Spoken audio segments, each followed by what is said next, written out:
이 철학의 기초를 했으니까요. 좀 더 발전시켜 보겠습니다. 두 번째 단계입니다. 그래서 철학이란 무엇인가? 필라소피, 지식을 사랑하는 사람이라는 뜻이랍니다. 또 한자로 치면 이제 철은 밝다, 슬기롭다 뜻이고 이제 절은 이제 도끼 자루를 손에 쥐고 이제 끝까지 쪼갠다 이런 뜻이랍니다. 그래서 전체적인 의미는 철학은 이제 사리의 옳고 그름을 분석하다 이런 뜻이랍니다. 학은이 이제 뭐 서당에서 건물에서 아이들이 같이 이제 책을 보고 공부하는 그런 뜻이라는 거. 이 철학은 이제 그 논리적이죠. 이성에 의한 설명입니다. 그래서 믿음의 문제인 종교와 다르죠. 아직까지도 이제 종교를 이성적으로 설명하는 사람이 있다면 시대착오적인 거죠. 그죠? 신이 존재하는 것은 증명의 문제가 아니라 믿음의 문제인 거죠. 그래서 철학은 믿는 것이 아니라 이성적으로 설명하는 겁니다. 종교는 반대로 논리적으로 설명하는 것이 아니라 신앙심과 같이 믿는 것이라는 겁니다. 그래서 철학은 끝까지 쪼개서 생각하는 거기 때문에 어떤 사고에 제한을 두지 않고 궁극적인 질문, 계속해서 질문을 던지는 겁니다. 그래서 철학은 도구마, 교조와 다르다는 거죠. 도구마는 어떤 경전은 그 비판의 경전을 허용하지 않죠. 성경책이다. 그러면 성경책에 대한 비판을 허용하지 않습니다. 철학은 그렇지 않아요. 철학은 자기 자신에 대한 비판을 본질적인 내용으로 하고 있다. 그래서 철학은 의구심이 해소될 때까지까지 가는 거기 때문에 꼬리를 물고 이어지는 질문입니다. 결국 꼬리를 물고 이어지는 질문은 근본 문제에 도달하게 되죠. 그래서 그 근본 문제부터 설명을 하는 게 바로 이게 철학이라고 볼 수가 있겠습니다. 그 근본 문제는 뭘까요? 우리가 제일 먼저 닥치는 게 아마 충격적인 게 죽음일 거예요. 애완견이 죽었다. 할머니가 죽었다.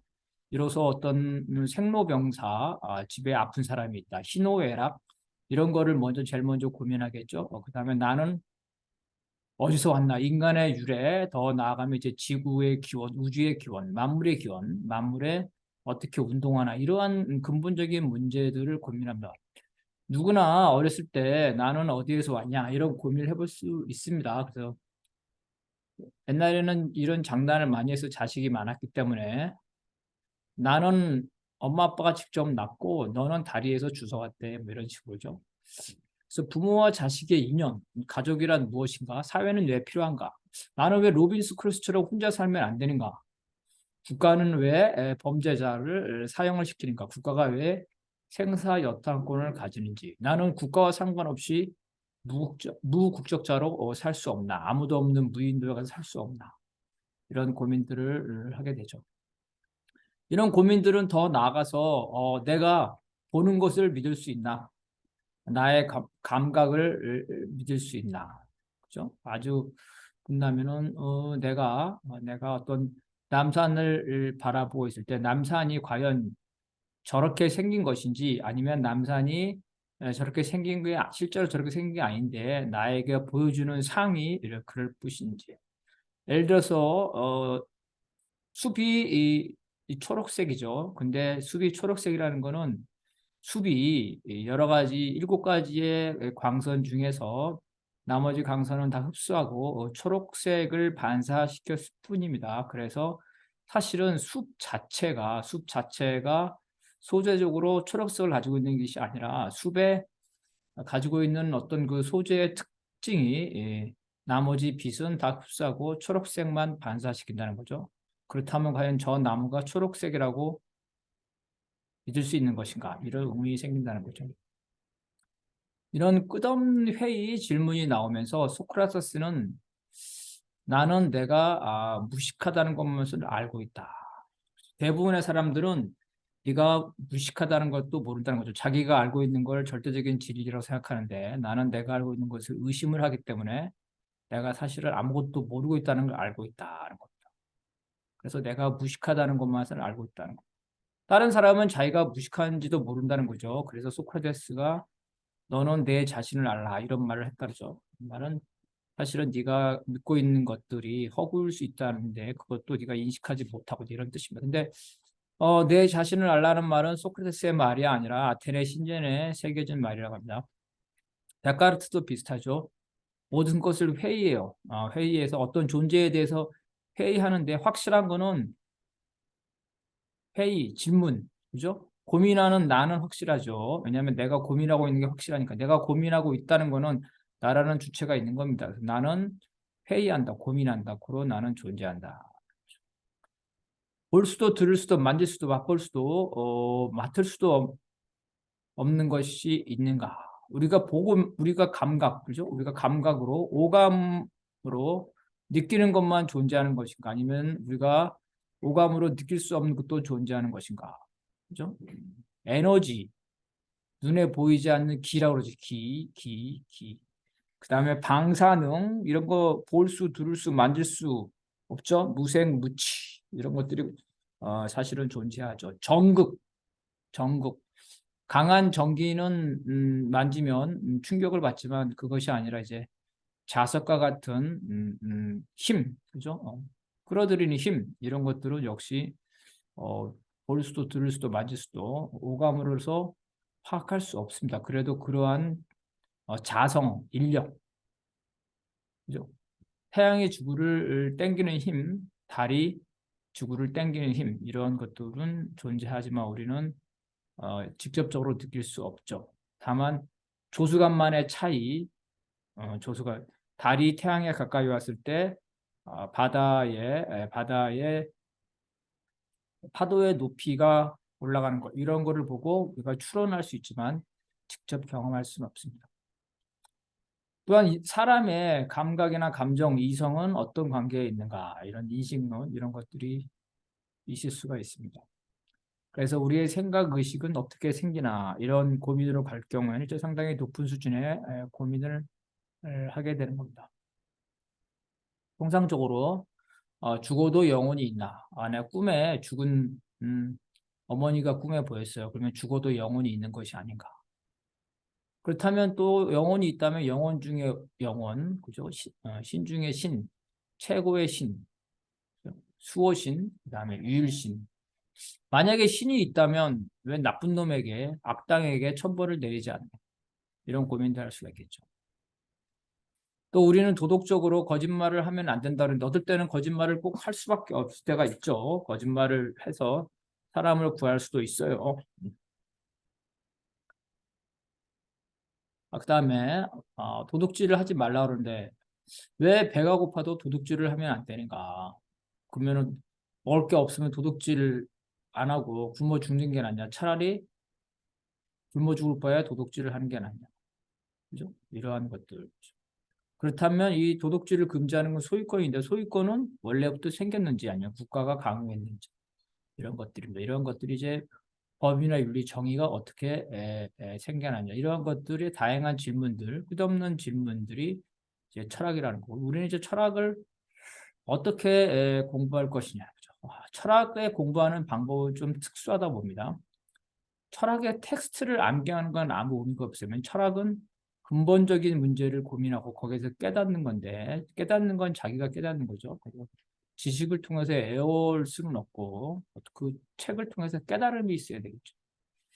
그래서 어떤 지식, 그 지식은 아무리 읽어도 계속 지워지죠. 그래서 우리가 지식은 잊어버리지만 그 책 속의 지혜, 깨달음은 남는다. 그렇죠. 책 속의 지혜는 뭘까? 소크라테스는 왜 그런 고민을 했고 그런 결론에 도달한 논리적 과정은 어떤 것인가? 이러한 논리적 훈련을 하는 겁니다. 논리적 훈련. 수학 문제를 풀 때 훈련을 하죠. 그와 마찬가지로 철학책을 보면서 이러한 논리적 훈련을 하는 거다. 또 소크라테스가 그런 결론에 도달했을 때 그러한 결론이 어떠한 그 의식과 행동으로부터 영향을 받았고 또 딴 사람들에게 소크라테스 생각이 어떻게 영향을 미쳤는지 플라톤에게 어떤 영향을 미쳤는지 이런 것들을 입니다. 그리고 철학은 또 그 시대로 돌아가야 제대로 이해할 수가 있습니다. 자, 자동차보다는 비행기가 더 빠르죠. 그런데 자동차를 발명한 사람보다 비행기보다 느린 것을 발명했다고 비판하는 것. 그런 바보는 없겠죠. 왜냐하면 자동차를 발명했을 때 그 시대는 아주 그 자동차는 아주 빠른 거였기 때문입니다.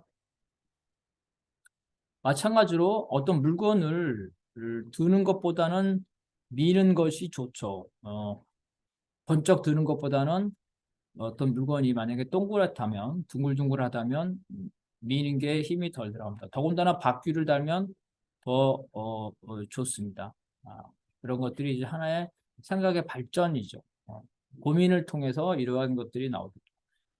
사람보다는 마소보다는 진기관이 더 힘을 많이 쓸 수가 있기 때문에 더 발전한 것이라고 볼 수가 있겠습니다. 또한 정치적으로는 자기 마음대로 하는 절대군주보다는 도덕에 의해서 통제되는 유교의 군주가, 더 나아가서 의회에 의해서 통제되는 입법 군주가 더 민주적이라고 볼 수 있습니다. 군주 주권이나 왕권 실수, 왕의 권력은 하늘에서 내렸다. 이것들이 지금으로 봐서는 되게 보수적이고 반동적이지만, 과거의 왕은 절대적인 권력을 가졌기 때문에, 절대적인 권력을 가진 왕에게 당신의 권력의 정당성이 어디서 오냐, 이런 질문을 했던 건 그 당시에는 아주 진보적이고 용기 있는 태도였습니다.